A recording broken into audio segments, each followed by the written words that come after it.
Welcome back, folks. We're about to hop into game number 2, but before we do, some quick updates and also the results of the Xperia Sony smartphone poll that we've got going on here. And we have Polt 1 game up over Stoji. We also have, it looks like we're hopping into the game, so I lost it, Zake 1-0 over Puma. Real big surprising result there, but again, Puma, as Tesla said, one of the smartest Protoss's alive. Never count him out. And here in this series, we have down 0-1 in the bottom left corner, one of the most famous players in esports of all time. From Team Grubby, it is Grubby. And into north position as the blue Terran from Dignitas. Ladies and gentlemen, give it up for Select. And there you can see right there, 57% on the side of Grubby, 43% for Select. Of course, that might change a little bit after that last game, because Select certainly looked strong and in no BS form. I mean, Select, who I have no shame in saying, is incredibly sexy. Plays also incredibly sexy. I mean, Yes. You watch the way that Grubby plays, and he plays like someone who's against aggressive, tricky players. People who suddenly go 2-base all in, players who overcommit on 3 bases, players who try to drop a little bit too much. Select sat there, building up, moving out, taking a 4th, taking a 5th, adding on orbital commands just to throw down mules, getting his ghosts in time, getting all his double starport in time, getting 15 barracks up with a great distribution of reactors and tech labs. Select, he values playing longer and longer and longer in the late game, and I honestly think that Select's late game is probably better than most Terran vs. Protossers anywhere, save maybe even Thorzane. Now, we got Grubby actually scouting all the way up here.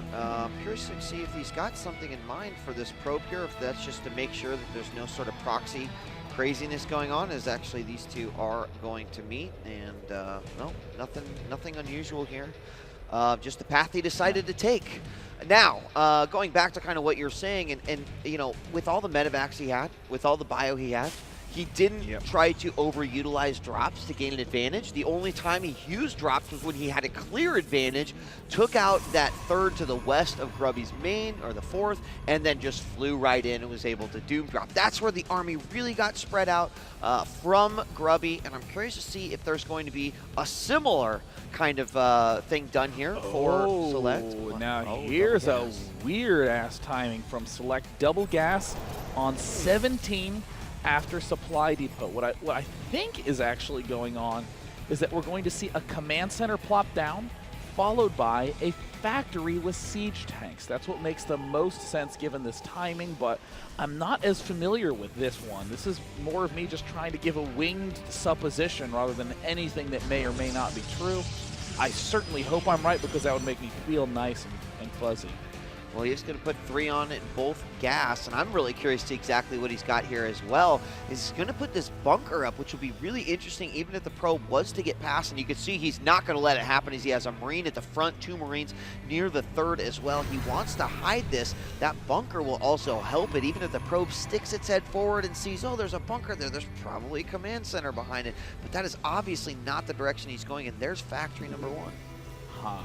I mean, Select, he might just be going for some kind of 1-1-1 play. In the meantime, we do see Captain Grubby with a Nexus half finish, a Stalker popping out. In fact, in the unit station, he has 1 Zealot, 1 Stalker. Oh, is he actually doing the Feast opening? He may very well be doing that. Let's look at the Chrono Boost energy. Nope, has 71 saved up on the Nexus. It looks like he will not, in fact, be doing that, but what on earth would he be saving his Chrono for? Good question. He's thrown one down on the Warp Gate research. It's about 75% complete. There is no pylon out on the Select side of the map, but there we see this Stalker moving out, and we're going to have these Marines react quite quickly now. He's going to have to be forced back now as the shields are gone, and those 4 Marines are pretty much all Select has shown at this point. I mean, Grubby obviously wanting some information as quickly as possible. And there we have the tech lab. The starport's getting done. He's going to swap that out with that tech lab, and I think, you know, you might have been right. Grubby looks like he is going to do a key misread. He's adding on gates 4 and 5, and it looks like Select is just going to go for Cloaked Banshees. There's the land. Will it be Cloaked Banshee? Immediately, bam. Yep. Both go down. How will Grubby answer this big play? I mean, if he throws down anything detecting, a Forge, a Robo-Bait, he could win with a huge push. And look at this command center going down as well from Select. Now moving back over, this Stalker really wanting to get inside. He's got to get some information. Ooh. And once again, the Marines go ahead and get him away from there. But we've got a third proxy pylon coming up here from Grubby. This one might be scouted. Oh, there's just a flicker. Oh, I think he's going to come back and get it. There it is. He sees the probe. He sees it, but will he is respond? That going to be enough to stop him? It looks like Select thinks about it and pulls back. That Stalker in the center does manage to get a kill. There are 2 bunkers in mid-map, but this is kind of an awkward decision point for Dignitas Select. It looks like Select is deciding to move forward with that Cloaked Banshee, and there, the double bunker does manage to take it down. The Banshee now heading over to the left side of the map. It could be a tragic final game for Grubby. Yes, and here we've got SCVs moving down for the repair. And is Grubby going to actually fight into this? He's got quite a few force fields on these sentries. And here it comes, the Banshee building up that energy. Cloak is going to finish just as he hits the top of it. More SCVs are brought down, set up for auto repair. And as long as he can delay this, what possibly can Grubby do? We do have a robotics facility Robo done. going down at the natural expansion there. The Banshee begins to unleash a couple of volleys, still not cloaking, still saving energy, doing a lot of damage. And Grubby shoving at the front with an insane amount of those Zealots. And it looks like there's the force field that he needed to push back all the bunkers. But still, Select is doing a great job of repairing everything, and it looks like the bunkers fall finally at the natural expansion. The Banshee has 10 kills. Select has been shoved back, but is in an amazing position. And look at this, Banshee can actually chase these Zealots all the way across the map. Having this bunker at the top of his ramp is actually big saving grace here for Select, as he is trying to chrono boost out that Observer as quickly as he possibly can. Already up to 15 kills at this point, and he continues to rack them up. 17, 18, 19. He's going to take out so many probes. 19 killed already, up to 21. And how many will actually go down there? The Observer is out. 3 Stalkers are moving over. Another one falls. And that was going to be a total of 22 kills there. And he managed 23. And he manages to get away. Oh my gosh. The main under terrible pressure. It looks like Select finally gets spotted, but still doing some kiting, still picking off probes. And at the natural expansion, the Banshee comes back. Select's Banshees at such low health. Commander Banshee finally hits 25 kills. A couple of Stalkers arrive. Select will lose this Banshee at the Expo. Yeah, I mean, but the damage that was done right now, 33 SCVs, 27 Harvesters, and you think about how much chrono boosting, how many rounds of probes production that actually was. And Grubby losing quite a bit there. Hard to imagine, but 30 workers killed with that attack. Ouch. Yeah, that's rough. I mean, in that unit station, we see it's 31 to 35. Grubby's still not that far behind in the worker count, but is in a pretty battered position. What tech path can he go down now? Essentially, he's committed more often than not to go to Colossi at this point, because if you look in the main, he has no Twilight Council. He has some gateways, but he doesn't really have the time to get up something like Storm, and he's no Select. Going to be having a lot of Marines coming very soon. How does he defense this, though? How does he defense this? I don't know. I mean, even White Ra would have struggled taking an expansion and defensing it here. Exactly. Where is it? I don't know. I mean, it's just the Immortal, a couple of Zealots, and one Observer one Sentry as well. The Banshee's moving out. The middle rocks have been taken down. I just feel like a siege here at the front of this base is just going to be crazy. But we do have more Stalkers coming out. The Observer will get vision on the low ground, so he has enough units now. Select is going to move forward. This is a little bit of an awkward spot. It looks like there's a nice force field, but we see the tanks sieging up. Grubby will fall back, but not before eating 3 full tank shells. That one Stalker down in deep red. And it looks like Grubby throws down the exact force field that he needs. Losing that Observer, losing that Sentry means there's only 1 remaining on the back. 2 now, as he has 2 force fields available. And that means these tanks can start to move up the ramp, or he can move the Marines up. We got another Banshee as well. And it looks like Select knows the sort of position he's in right now. The Banshees continue to be produced. Select building a third command center back home, adding on more barracks and engineering bay to begin upgrades, and it looks like there's Grubby doing a little bit of a dart forward. Another Immortal coming out, trying to chrono boost out that +1 desperately, as hope starts to dwindle for the Dutch Protoss. Yeah, I mean, more units starting to make their way across the map, and now he's getting a position. Oh, he takes out the Observer, so this Banshee now can come in and do a ton of damage. Is there another Observer on the map? There is one somewhere, but is it nearby where he can actually get some help out? Oh, the natural, the attempted counter by Grubby. Select has an answer for everything at the front.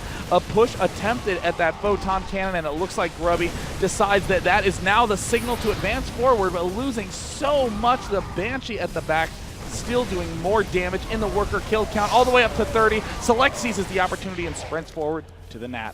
Yeah, he takes out one of those Immortals, which will help out significantly, but Select feels like he is done with this initial attack. He does have a nice little force still waiting back at his natural, and he's got his third command center waiting to go up. But with those Zealots coming in, he also knows that there are some proxy pylons on the southern portion of the map. Will he go down and take out any of those? And also, okay, here we go. The medevac production has begun with no medevacs out on the field yet, but we've got the first two on their way. I mean, this has been perfect transition throughout from Select, perfectly deceiving Grubby, and even if Grubby didn't get deceived, the build order got an expansion up, got a big number of tanks up. The Twilight Council now finishing up. Grubby is forced to go down some sort of Templar route, and I like this play from Grubby going for the third base. He knows he's in a precarious position. He's just going to go for the big risky play, take the third there now. Going down is the Templar Archives. Where will be that Speed Zealot upgrade, or perhaps he's just going to go for Storm, Marcus? Yeah, I mean, it seemed to work out pretty good, despite the fact that I felt like he had some different High Templar control in that last one, but moving forward, tanks are not sieged up. Really, does Grubby want to be in this position? There are a lot of Observers there. Finally, he gets that force field down. He might go, and he snaps away an Immortal, and that, I mean, every single one that he loses here is going to be just absolutely horrible. And the Templar Archive's about ready to complete, charges on its way. I'm not really quite sure about that aggression there. What do you think he was trying to accomplish? I mean, at this point, Grubby knows that he has a good amount of force fields. The tanks mean that Terran won't really be hanging out in mid-map as a Marine Marauder force would, so he knows he can do it. Maybe a little poke, maybe pick off a unit or two, but most importantly, rely on force fields to retreat. Grubby now chrono boosting out that one Storm upgrade as fast as his little purple energy bars will let him. And it doesn't actually take very long to get Storm, just about 90 seconds with 2 chrono boosts. So that means that Grubby, effectively the instant Select moves back to the backside of the map, he knows he has a good time window with 1-1 upgrades. If Grubby can get some decent upgrades going. Oh no, the third base under pressure now. Yeah, and look at it. I mean, it may, I don't know, he's going to start cleaning up some of the probes. Oh, in the center. Oh, the Stalkers. Oh. And, you know, he might just be able to push up right here. There's really nothing there. There's one High Templar. He doesn't have Storm quite yet. If he gets rid of that High Templar, what possibly can he do? He sieges up at the front. Oh, the siege up is going to be critical. The Storms suddenly need to be absolutely perfect. Select continues to fall back. The Storms are insanely good. Amazing Storms coming out of Grubby, but still I don't know if it's enough. DJ Wheat, it looks like Select continues to shove. Yes, there it is. He's got one tank in the back. If he gets rid of this Photon Cannon, there's not a whole lot left over. The charge lot do move forward, but as he brings them into the jaws of the siege tank, they go down and he is left with plenty of bio. Is he going to push forward? There's literally nothing here to defend this, but you know what? He backs off. Will he decide to swing around and possibly go to the third? So good in the midst of all that, establishing a fourth. Now getting 2-1 upgrades, going for the drop in the main. He knows his opponent largely committed to Zealot Archon. Can't really deal with these drops as easily.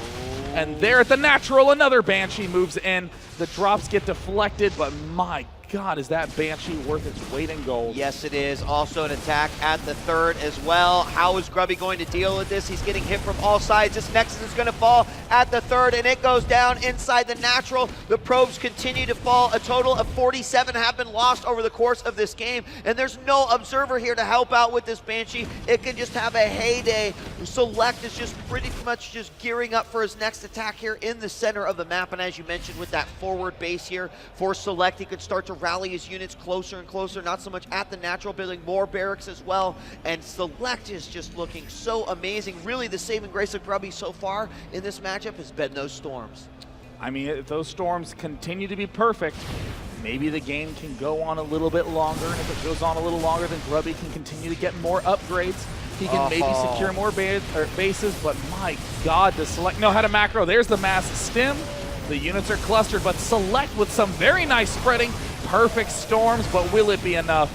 Well, we got the Zealots charging forward. We got a lot of Marauders in the back. Few Marines still left in here. The Zealots are going to fall. There is one high Templar left, two high Templar left. No storm is dropped. Does he have enough energy? He has Good game. Well played. Not even going to matter. Select, known for making heroes' journeys through the lower bracket, has been on Championship Sunday in, I think, every single MLG.